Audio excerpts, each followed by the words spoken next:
Okay, आप लोग ध्यान दीजिए। देखिए, आज का लेक्चर है उसमें हम लोग सीखेंगे बर्न का medical management, conservative management.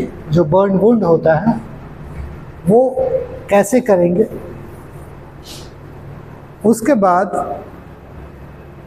Surgical management, और फिर दोनों को कंपेयर करेंगे, और उसके बाद आगे के क्लासेस में उसका पीटी मैनेजमेंट कैसे किया जाता है इस बात पे चर्चा करेंगे। तो देखिए, जब बर्न एक बार हो गया तो जो बोर्ड पे सबसे इम्पोर्टेंट वर्ड लिखा हुआ है वो है ट्रायड। ये एक सिस्टम होता है ट्रायड। ट्रायड सिस्टम का मतलब है कि मान लीजिए मैसिव बर्न हुआ है, कोई एक पर्सन इफेक्टेड नहीं है, या ट्रेन जा रही थी या बस जा रही थी, उसमें दुर्घटना हो गया, कोलिजन हो गया, तो अर्थक्वेक्स आया या इवन एयर रेड हो गया इलाके में, फाइटर प्लेन से बॉम्बिंग हुआ है और बहुत ज़्यादा लोग जख्मी हुए हैं, बर्न हुआ है और मस्कुलोस्केलेटल इंजरी बहुत ज़्यादा मैसिव है, तब ये ट्रायड सिस्टम एक्टिवेट किया जाता है। ट्रायड सिस्टम का मतलब है कि नियर बाई जहाँ भी दुर्घटना स्थल से जहाँ भी हेल्थ केयर फैसिलिटी अवेलेबल है वहाँ पे बाकी जो पेशेंट है उसको एडमिट ना लिया जाए। इवन जो बहुत ज़रूरी है उन केसेस को रखा जाता है, बाकी को दूसरे हॉस्पिटल में शिफ्ट किया जाता है और खाली करा के उनको पहले प्रायोरिटी दिया जाता है। ठीक है, तो ये ट्रायड सिस्टम एक्टिवेट कर दिया जाता है जब ज़्यादा केसेस में बर्न इंजरी, एक दो सिंगल केस हुआ तो फिर वो नज़दीक में किसी भी हॉस्पिटल में उनको एडमिट किया जाता है। उस समय भी प्रायोरिटी ये दिया जाएगा कि डायरेक्टली पेशेंट के लिए बर्न वार्ड उसमें शिफ्ट कर दिया जाए, ना कि उनको हॉस्पिटल की इमरजेंसी में रखा जाए, डॉक्टर आएंगे चेक करेंगे, नहीं, तब तक कहानी बदल जाएगी, तब तक बहुत कुछ लॉस हो जाएगा जो कि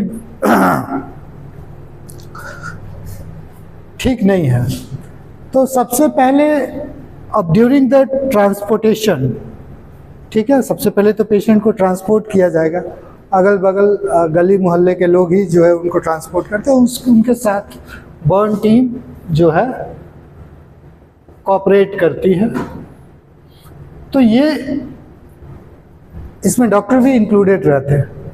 तो इसमें सबसे पहले ये इस्टेब्लिश करने का कोशिश किया जाता है कि पेशेंट एटलीस्ट ब्रीथ कर सके, वही लिखा गया to establish and maintain the airways, वो किसी तरीके से सांस ले सके, नहीं ले रहा है तो वहीं पे किसी तरीके से इमरजेंसी ट्रैकेस्टोमी का करना पड़ेगा व्यवस्था, नहीं तो कोलैप्स ही हो जाएगा अगर है तो।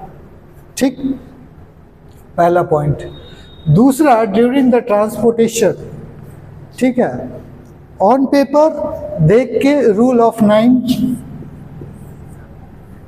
का एक आंकड़ा तैयार कर लिया जाता है कि कितना % बर्न हुआ है, और उसी परसेंटेज के अनुसार, उसी के अनुसार जो है फ्लूइड रिप्लेसमेंट थेरेपी को स्टार्ट कर दिया जाता है वहीं पे, यानी कि हॉस्पिटल पहुंच के नहीं, फ्लूइड वहीं पे देना शुरू किया जाएगा, क्योंकि अल्टीमेटली जो है इसकी ज़रूरत है, यही लॉस हो रहा है।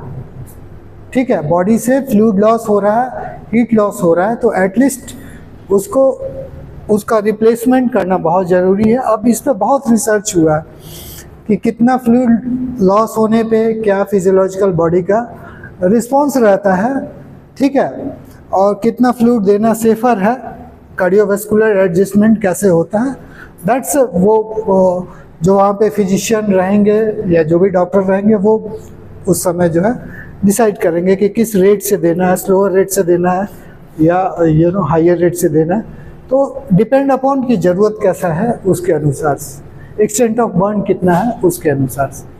ठीक, और इस बात का भी जो है असेसमेंट कर लिया जाता है कि बर्न हुआ है, जो भी आई विटनेस लोग हैं उनसे किस टाइप का बर्न था,